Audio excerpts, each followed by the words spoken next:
How your bones change with exercise. In this video, we will be discussing how exercise affects our bones.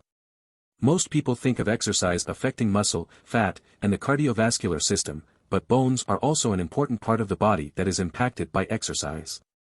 Bones are a dynamic tissue that constantly adapts to stress placed upon it. To understand the importance of exercise on our bones, we can look at how early astronauts experienced a decrease in bone density after spending an extended period of time in a zero-gravity environment. This led to the discovery that bones are constantly changing and adapting to stress placed upon them. Welcome to Healthy Habits, your go-to destination for all things health and wellness. We're here to provide you with valuable tips, tricks, and insights to help you lead a happier, healthier life. Remember to like, subscribe, and share this video with your friends and family to help us spread the word. Thanks for tuning in. When we take a closer look at bone tissue, we can see that it is made up of two types of bone tissue, compact bone tissue and spongy bone tissue. Compact bone tissue is the dense outer portion of all bones, while spongy bone tissue is located deep within compact bone tissue and looks like a sponge. Trabeculae, or little beams of bone, make up spongy bone tissue and are aligned in the direct lines of stress that bones have to deal with on a day-to-day basis.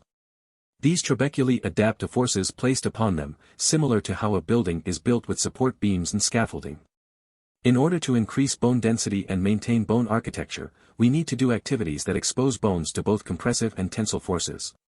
This is because there are two different substances inside bone tissue, an organic substance that gives bone its tensile strength and an inorganic substance that gives bone its compressive strength.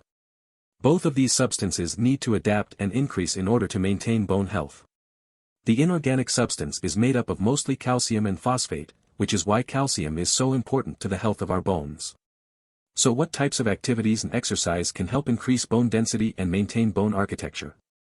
We need to do activities that both push and pull on the bones, or in other words, expose bones to both compressive and tensile forces. This could include weight-bearing exercises, resistance training, and high-impact activities such as running and jumping.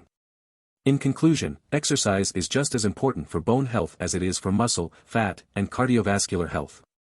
By understanding the dynamic nature of bone tissue and the importance of exposing bones to compressive and tensile forces, we can take steps to maintain and improve our bone health through exercise.